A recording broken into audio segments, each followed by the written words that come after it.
आइए गीता श्लोक व्याकरण में आप सभी का स्वागत है। गीता जी आप सभी की मनोकामनाएं पूर्ण करे, ये मेरा कामना है।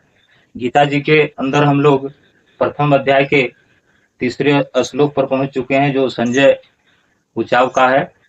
और अब इसमें जो है सो संजय जो राजा पूछे थे उनका जवाब दे रहे हैं। और ये दूसरे श्लोक में बताए थे, दृष्टवा तो पांडवा एकम व्यूढ़म दुर्योधन तदा आचार्यम उपसंगम राजा वचनम अब्रवीत। इस तरह से बोले थे संजय की, हे राजन, पांडवों की चक्रव्यूह को देख करके और आपके जो दुर्योधन है वो द्रोणाचार्य जी महाराज के पास जाकर के बोलने लगे। क्या बोले? अब ये तीसरे श्लोक में अब जो बोलेगा दुर्योधन, ये तीसरे नंबर के श्लोक में आप जानेंगे। लेकिन दुर्योधन को देखिए, वो भीष्म पितामह जी के पास भागा भागा नहीं गया द्रोणाचार्य के पास, और भागा भागा सा वह गया। और क्यों गया, इसको आप ये तीसरे नंबर के श्लोक में जानेंगे। और इस तरह से दुर्योधन जब ये देख लिए कि पांडवों की पूरी सेना चक्रव्यूह रचकर तैयार है, और अब उसका जो हृदय में बड़ी चिंता, बड़ी विषाद है, और अब दुर्योधन का हृदय डांवाडोल होने लगा, क्योंकि वह अधर्म के रास्ते से जा रहा था, अधर्म पर चल रहा था। इसलिए अधर्म अधिक देर तक नहीं टिकता, और अधर्म में एकता नहीं होता है, संगठन नहीं होता है। इसलिए अब दुर्योधन का हृदय डांवाडोल होने लगा पांडवों की सेना को देख करके। जबकि पांडवों की अपेक्षा दुर्योधन की सेना अधिक है, 11 अश्विनी दुर्योधन की सेना और 7 अश्विनी पांडव दल की सेना। फिर भी दुर्योधन को शंका है, और इस शंका समाधान के लिए युद्ध क्षेत्र में अब जहां पर पूरी सेना अस्त्र शस्त्र से सुसज्जित होकर और चक्रव्यूह की रचना करके अब सिर्फ शंखनाद होने की इंतजार कर रहे हैं और युद्ध शुरू होगा। ऐसे स्थिति में अब दुर्योधन अपने आचार्य जी महाराज गुरु द्रोण के पास में जाते हैं भागा भागा, और वे भीष्म जी के पास नहीं गए, जो कि भीष्म श्रेष्ठ सेनापति दुर्योधन के थे, और उम्र में भी सबसे बड़े थे, और योद्धाओं में भी सबसे साहसी, सबसे वीर और धनुर्धारी भी थे, और वे सेनापति भी घोषित हो चुके थे। लेकिन उनके पास दुर्योधन नहीं गए। दुर्योधन गए द्रोणाचार्य जी महाराज के पास में, और जाकर के अब देखिए ये तीसरे नंबर का श्लोक आया है यहाँ पर, किस तरह से गए और क्या बताते हैं। और जब गए दुर्योधन, तो कहते हैं दुर्योधन, देखिए यहाँ श्लोक में, पश्यताम पांडव पुत्राणाम आचार्य महतिम चमुम व्यूढ़ाम द्रुपद पुत्रेन तब शिष्यन धीमता। पश्यताम पांडु पुत्राणाम आचार्य महतिम चमुम व्यूढ़ाम द्रुपद पुत्रेन तब शिष्यन धीमता। और इसका संधि विच्छेद यहाँ पर देख लीजिए, पश्य जोड़ एताम, पांडु पुत्राणाम जोड़ आचार्य, और ये महतिम चमुम जो है सो ये षष्ठी बहुवचन जो शब्द विभक्ति से दिया गया है। और उसके बाद यहाँ पर देखिए व्यूढ़ाम भी षष्ठी बहुवचन है जो शब्द विभक्ति के तहत से है। और इस तरह से दुर्योधन द्रोणाचार्य जी महाराज के पास भागा भागा गया, और वे बोले कि हे महाराज, अब देखिए यहाँ पश्यताम पांडु पुत्राणाम आचार्य की है, आचार्य इन पांडु पुत्रों को देखिए। पांडु पुत्राणाम से अन प्रत्यय लगाने का तात्पर्य है कि पांडव के साथ उनके जितने भी सैनिक हैं उन सभी को यहाँ पर संबोधन जो है सो दिया गया है। और इसलिए यहाँ पांडु पुत्राणाम, पांडव तो 5 भाई हैं ही, लेकिन और इनके अलावे जो योद्धा, जो सैनिक, जो वीर, जो धनुर्धारी जो हैं, उनके लिए यहाँ पर आया है। मतलब पांडु पुत्राणाम मतलब पांडवों की सेना के लिए यहाँ आया है ये पांडु पुत्राणाम। आचार्य कहते हैं कि है आचार्य, उन सभी को देखिए आप। एताम से कहते हैं कि इन सभी को, पश्य से देखिए, देखिए इन सभी को। और महतिम चमुम, ये सबसे जो महान सेना, वीर सेना जो है, ये इनके सेनाओं को देखिए, इतनी भारी सेना, पांडवों की सेना को देखिए, और उनके चक्रव्यूह को देखिए। और कहते हैं व्यूढ़ाम द्रुपद पुत्रेन तब शिष्यन धीमता। अब कहते हैं इस व्यूह की रचना जो आपके ही शिष्य हैं और आपसे ही शिक्षा दीक्षा जिन्होंने ग्रहण किए हैं, ये 5 पांडव अर्जुन के साथ, और ये आपको द्रुपद पुत्रेण से धृष्टद्युम्न का संकेत देते हैं, उसी के लिए यहाँ धृष्टद्युम्न के लिए आया है द्रुपद पुत्रेण। अब कहते हैं कि ये जो धृष्टद्युम्न तब शिष्यन धीमता, ये भी आपके ही शिष्य हैं। और अर्जुन, जो 5 भाई हैं, अर्जुन, भीम, नकुल, सहदेव, ये भी आपसे ही शिक्षा दीक्षा इन्होंने भी लिए हैं। अब देखिए दुर्योधन द्रोणाचार्य जी महाराज को किस तरह से उकसाते हैं, किस तरह से बरगलाते हैं, और किस तरह से द्रोणाचार्य जी महाराज को उत्तेजित करने के लिए ये कौन कौन से शब्द का व्यवहार करते हैं। अब देखिए कहते हैं कि देखिए हे गुरुदेव, ये जो 5 भाई जो पांडव लोग हैं, और ये धृष्टद्युम्न भी जिन्होंने अभी अभी रण क्षेत्र में देखिए चक्रव्यूह की रचना किया है, ये आपके ही शिष्य हैं और आप ही के विरुद्ध में। अब देख लीजिए ये 5 भाई जो पांडव है, आप ही से शिक्षित दीक्षित हैं, आप ही से शिक्षा दीक्षा लिए हैं, और आप ही के विरुद्ध में आज देखिए चक्रव्यूह रचकर तैयार हैं और आज आपसे युद्ध करने के लिए तैयार हैं।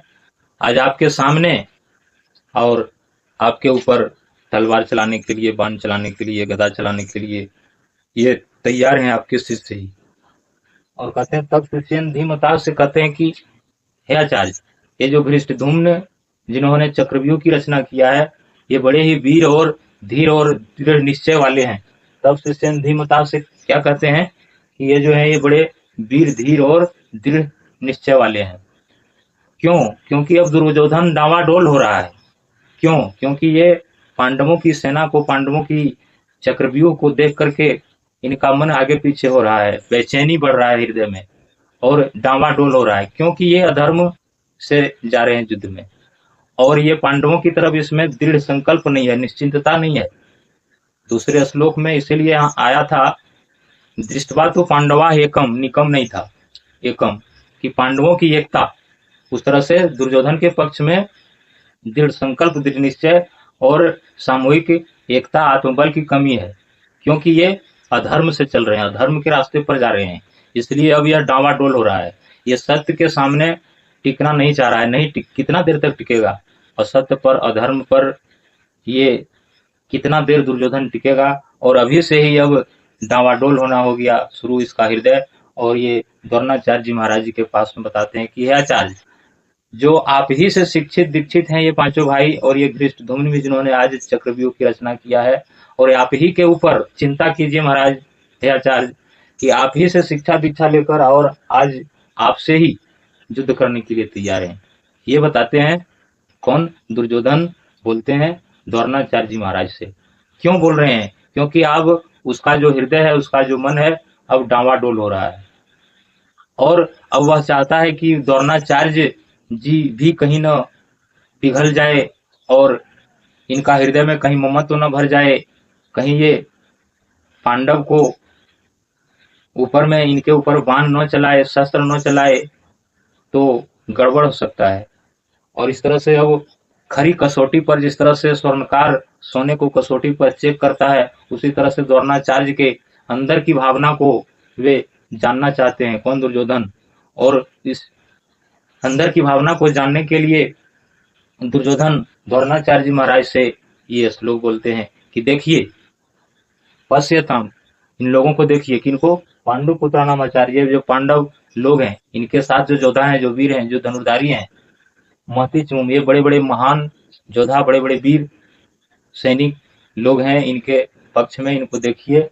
और व्यूढ़ाम द्रुपद पुत्र से कहते हैं कि ये धृष्टद्युम्न जो राजा द्रुपद के पुत्र हैं, और जिन्होंने आपसे ही शिक्षा दीक्षा लिया है, और आज वही धृष्टद्युम्न आपके खिलाफ जंग लड़ने के लिए युद्ध क्षेत्र में तैयार है। और इस तरह से ये दुर्योधन द्रोणाचार्य जी महाराज से बोल रहे हैं। और इस तरह से युद्ध क्षेत्र में, जहाँ बिल्कुल समय नहीं है, जहाँ सभी सेनाएं अस्त्र शस्त्रों से सुसज्जित हो चुके हैं, और ऐसी स्थिति में तो दुर्योधन को शस्त्र लेकर व्यूह बनाना चाहिए, चक्रव्यूह की रचना करनी चाहिए। और ऐसे समय में दुर्योधन जाते हैं द्रोणाचार्य जी महाराज के पास, वो भीष्म जी के पास नहीं गए। क्यों जाते हैं? क्योंकि अब उनका हृदय डावाडोल हो रहा है, क्योंकि वह अधर्म से चल रहे हैं। और जिस तरह से पांडव लोग धर्म से चल रहे हैं, जिस तरह से उनका दृढ़ निश्चय है, संकल्प है, और जिस तरह से सर्वप्रथम व्यूह रचना करके युद्ध की तैयारी कर चुके हैं। और उस तरह से दुर्योधन अपना तैयारी नहीं करके और भागा भागा जाते हैं द्रोणाचार्य जी महाराज के पास और उनसे कहते हैं कि आचार्य देखिए, ये पांडवों को जिन्होंने आपसे शिक्षा दीक्षा लिए हैं, ये धृष्टद्युम्न द्रुपद के जो पुत्र हैं, इन्होंने भी आप ही से शिक्षा दीक्षा लिए हैं और आज आप ही के विरुद्ध रण क्षेत्र में, रणभूमि में युद्ध करने के लिए तैयार हैं, आप ही के ऊपर शस्त्र चलाने के लिए तैयार हैं। और इस तरह से कहते हैं कि आचार्य आप चिंता कीजिए और इस तरह से आप जो है सो इस ऐसा युद्ध करिए हमारे पक्ष से कि हम लोगों की जीत हो जाए और पांडव हार जाए। लेकिन फिर भी दुर्योधन ये ऊपर से बोल रहे हैं, लेकिन उनके हृदय अब डामाडोल हो रहा है, क्योंकि वह अधर्म ज्यादा सत्य के सामने असत्य नहीं टिकता, धर्म के सामने अधर्म नहीं टिकता और सत्य के सामने झूठ नहीं टिकता। इसलिए अब जो धर्म के पक्ष में है ये पांचों पांडव और अधर्म के पक्ष से चल रहे हैं दुर्योधन, इसलिए अब अधर्म वाले का डावाडोल हो रहा है, उनका हृदय में बेचैनी हो रहा है, उनके मन में घृणा और द्वेष उठने लगा है। जबकि उनका सेना भी अधिक है पांडवों से, फिर भी वह डावाडोल है, फिर भी वह निश्चित नहीं कर पा रहा है कि इस युद्ध में मेरा विजय होगा या नहीं होगा। इसलिए वो द्रोणाचार्य जी महाराज के पास गए और बोले कि हे महाराज आप चिंता कीजिए, आपके ही शिष्य आज आपके ही विरुद्ध जंग लड़ने को तैयार है।